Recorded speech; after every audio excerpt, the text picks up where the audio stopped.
Okay, welcome back everyone for the next Yes, sir. segment. We have Yeah. here Team Heretics. Congratulations, guys, for your victory and reaching the final of Champions Seoul. Now we open the floor for questions from the media. First question is from Pedro Romero. Hey guys, allow me to be the first to congratulate you guys for making it to the grand finals of champions. An incredible achievement, given the long road you guys have taken from the start of 2024 up until now. Job well done. Of course, job is not done yet.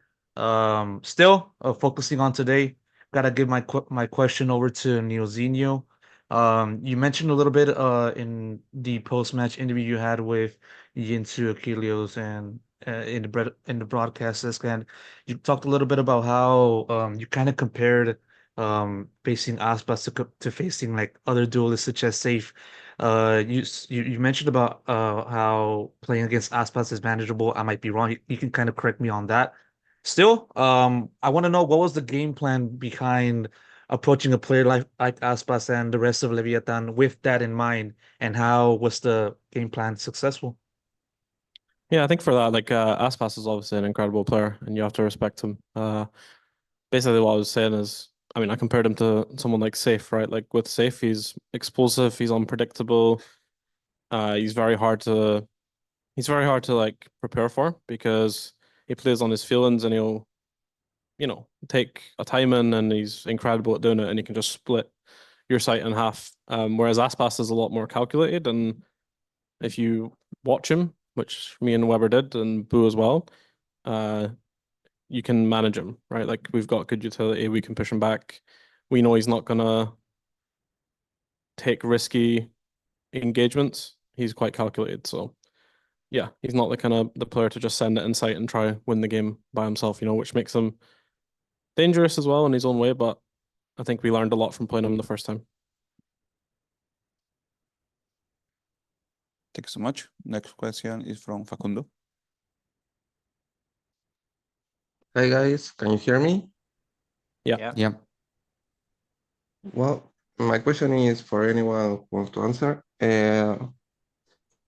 Such a long road in the lower bracket you've done so far. Now looking on tomorrow match,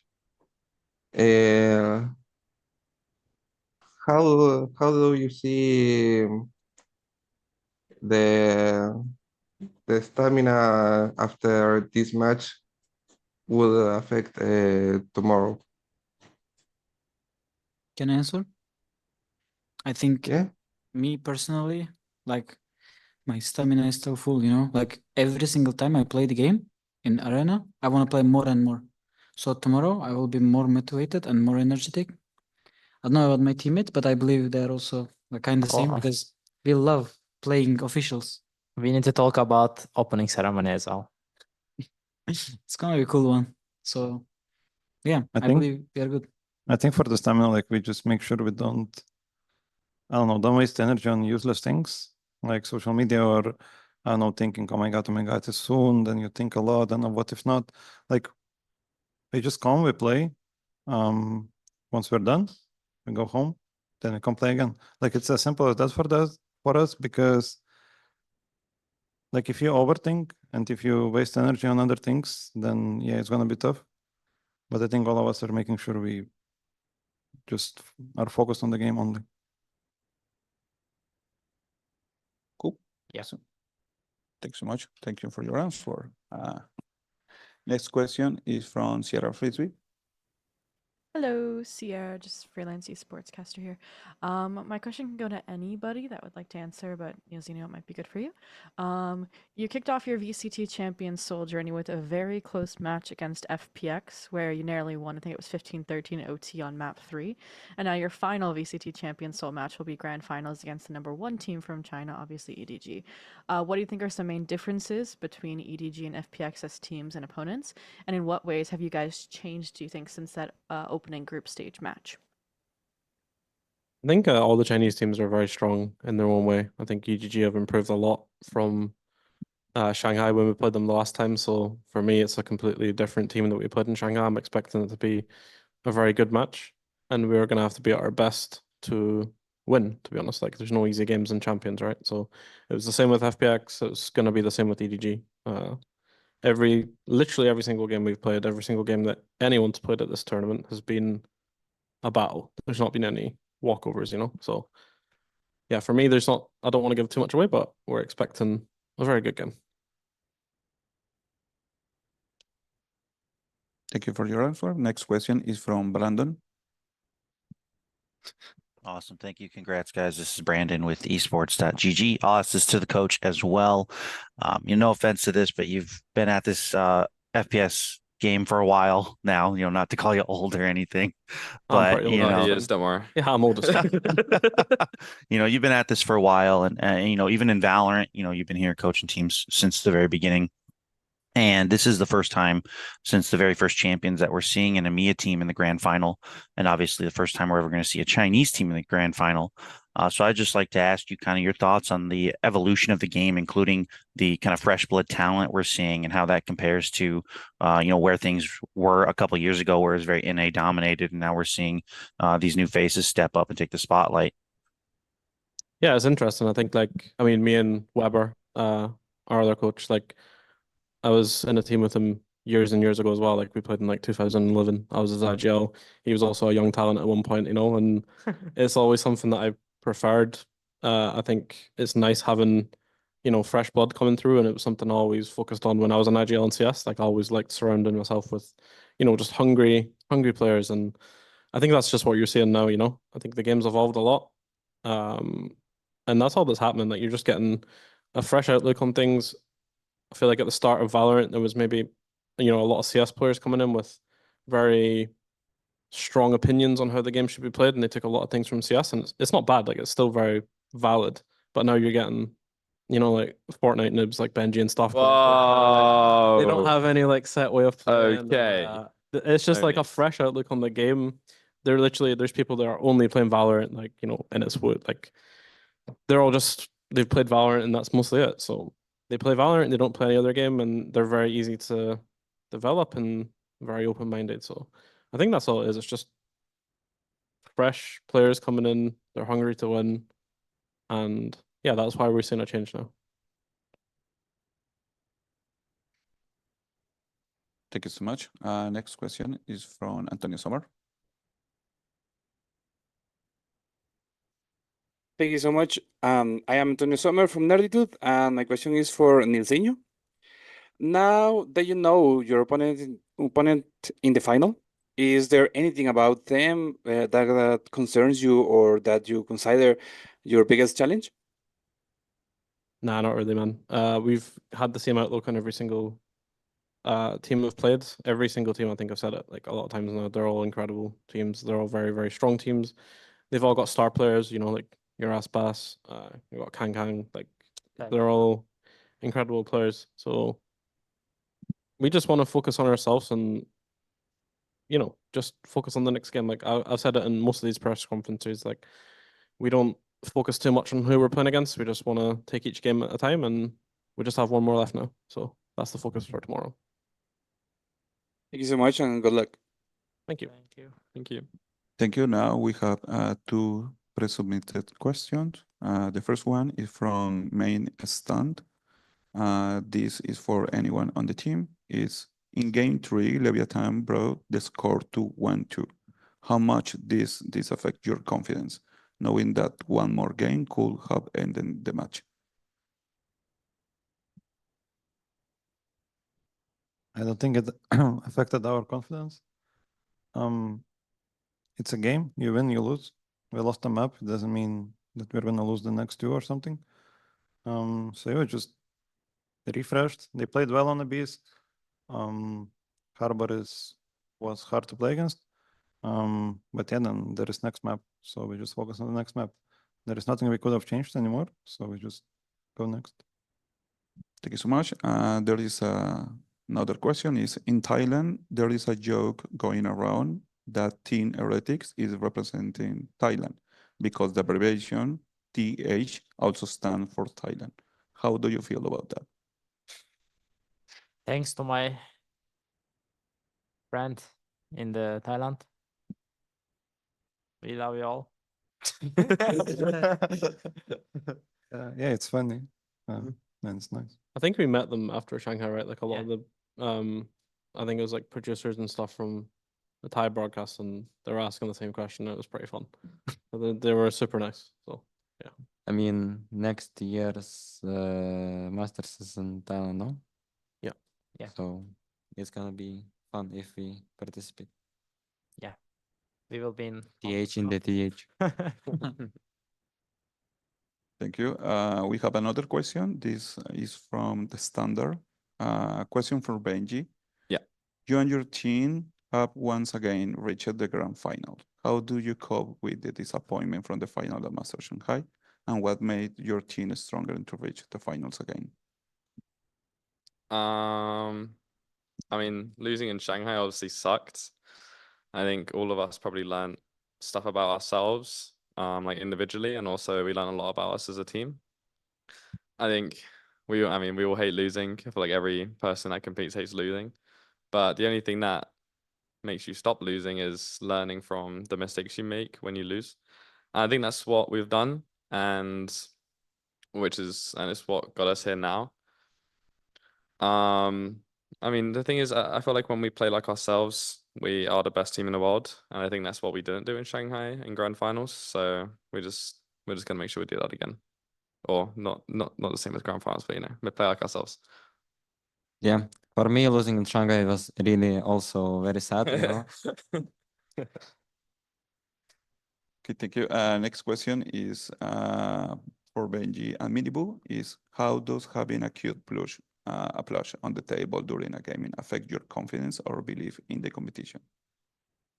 What, having a plushie on the stage? Yep. I mean, It's just a plushie. Like, there is no meaning to it. Like, I carried a plushie for my mother because she gave me on like Easter celebration, and I just bring it for her, you know. And there is no like confidence behind it. I guess it's just a chicken. I mean, for me, I just walk out with the hat because I think the hat looks cool. It just stays there. I'm not gonna go and take it backstage or something. So yeah. Okay, thank you so much. Now we have one question here in the room. Hello, I'm Via from Nerditude. My question is for Rians. First of all, congratulations on the win. We saw how you went to give a hug to Com when the game was over and he was feeling sad. I just want to ask, how does it feel like going against people imagine you become closer or respect as a player, and even though you win, to have the kindness to show them support? I mean, I really respect Com because he is a great player in my opinion. He won champions before and he was like top 3 this year. So like when I saw him crying, kinda, I was sad and I just wanted to hug him. Like this is just a game, you know, and like beating them doesn't mean that we are enemies, you know, like we're still friends. So I'm just being like kind, you know. So yeah, that's.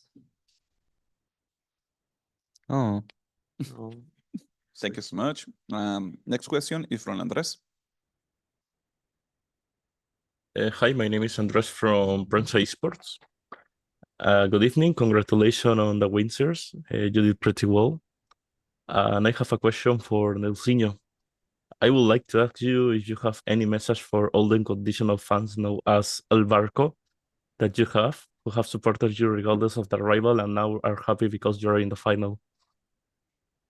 yeah, thank you to all the fans who stuck by us even through off season. There wasn't yeah, thank you to all the fans that have stuck by us for all the tough times, and you know, the new fans that have gained as well are equally as important, especially here in Asia. There's been like an insane amount. But yeah, it's super nice to have a really strong fan base behind us, you know. So yeah, thank you to the ones who have supported us through everything. To the ones who didn't, unlucky. Thank you. Now we have the last two questions. Pedro.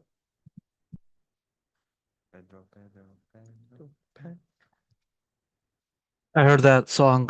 It's been following me everywhere. So really do appreciate that. I want to ask two questions. I'll ask the first one right here. Piggybacking off of the last one before me, just sort of talking about the support that you guys have been have. Obviously, it's been growing for each round that you guys have been playing in and winning in. Of course, we've seen people like the Gref, the co-owner of the team, live streaming himself, watching you guys play. We've seen obviously other members within this team, either in the past and even in the present. Mixwell also another example of that. I mean, how does receiving that kind of support help you guys kind of move forward and just um play well and just make this run possible? And I ask this to anyone that would like to answer. I can answer. I mean, obviously we all love the support. It's super cool having, Mixwell and the Graph both here. But I mean, I think for me, and maybe I'm speaking for others, but like when we're in the game or we're on stage or we're preparing for the game, we're not really thinking about like other people. We're focusing just on ourselves and the team. For like if you think about how many people you have supporting you and kind of the outside stuff, then you're not gonna focus on what's important on, winning. So yeah, obviously it's super cool and we love it, but we're gonna do our job. Yeah, we are just 10 people in the game. Like when we want to play official, when we want to be ourselves, we need to just focus on our 10 people. Patitek, Niklas, Brandon Weber, Joaquin, Neil. Thanks, man. No, Neil, no, Neil. Right. I'll ask my second question. It's a little bit of a long one, but bear with me, please. Obviously, as has been covered so many times in this press conference and even past press conference and even in prior press conference before in Masters and the like. Obviously, everybody knows about how you guys have been kind of working together to improve to reach this point. But I kind of want to ask individually on just your story, individual story, and just making here. Obviously, Neozinho, you dabble a little bit in CS and other games, and in conjunction with Weber, dabbled a little bit in Dark Zero, in NA Dark Ratio. I remember that. Shout out for the NA people. Benji, Fortnite, everyone knows the story about that. Boo, Mini Boo, initially started your careers in different teams. Now you guys are united.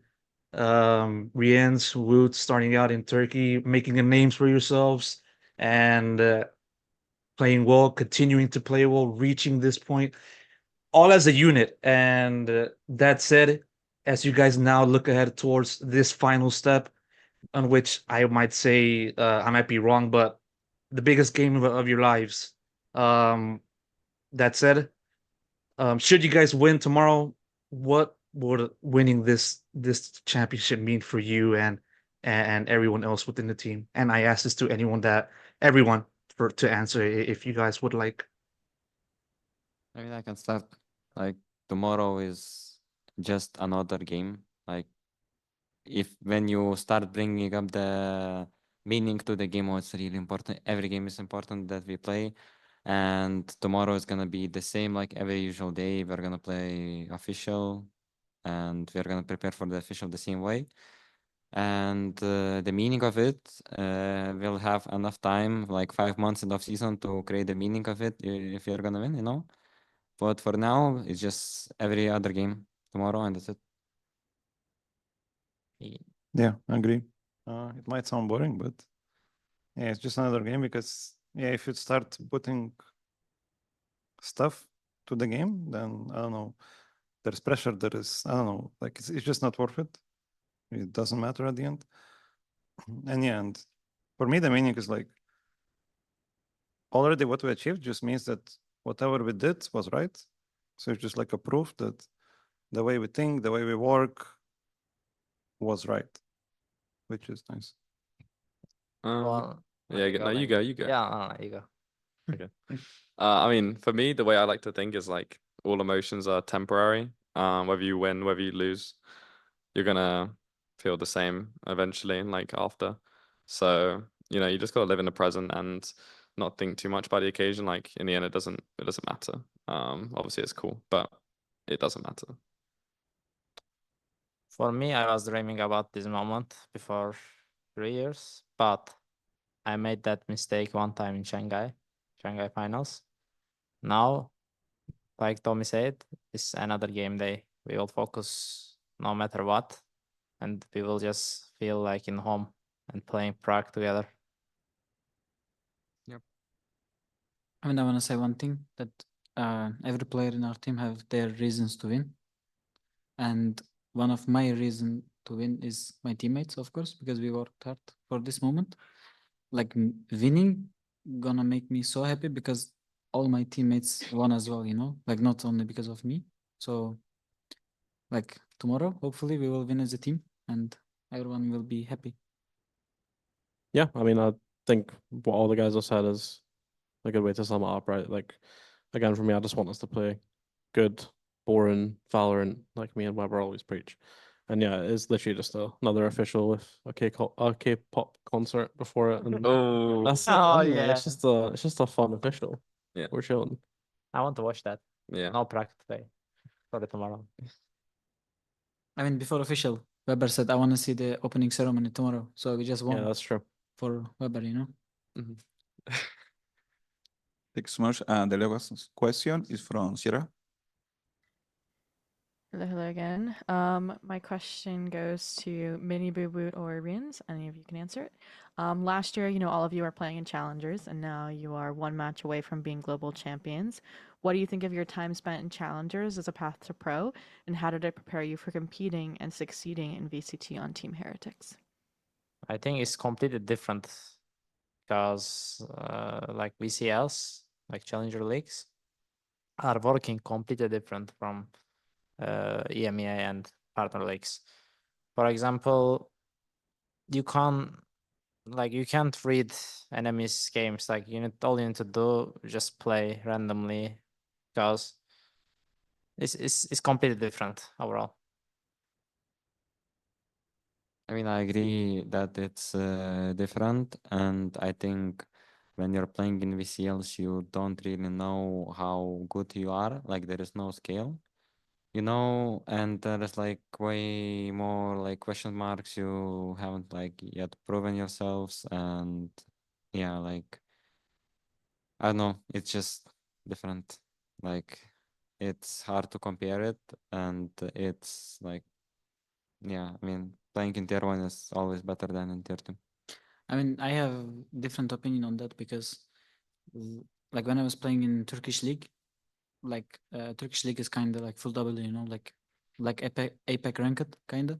So that prepares you that your Against Chinese enemies teams. in international tournaments, because you would never know what is Paper X gonna do in a official. Like I'm not gonna lie, I would never know what are they gonna do. Like so, playing in Turkish league, let's say, that prepares me to Paper X. Like I mean, we didn't beat them, but some kind of Chinese teams as well.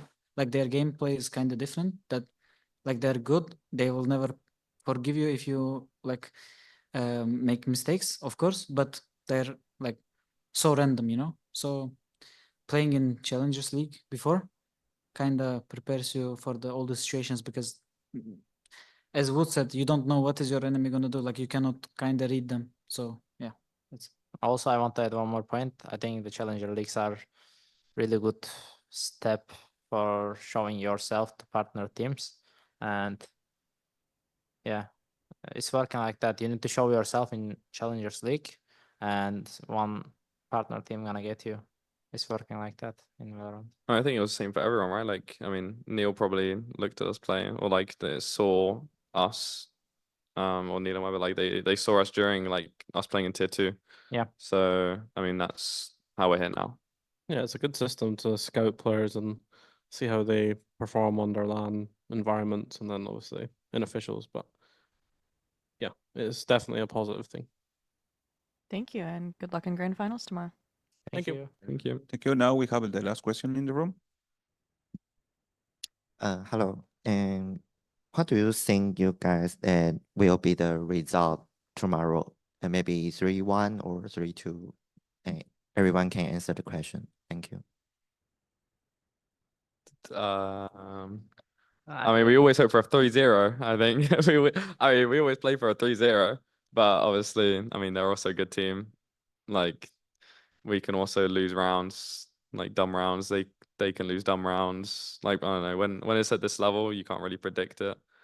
But I mean, for me, I always go for a 13-0. So I'm hoping for 3 13-0s and a 3-0. That would make me very happy. Yeah. I mean, I think we're gonna win tomorrow, no matter the score. Okay, thank you so Hope so. much. Thank you to Heretics for joining us today, and for sharing your thoughts and experience. Thank you, guys. Thank you. Thank you. Also, thank you all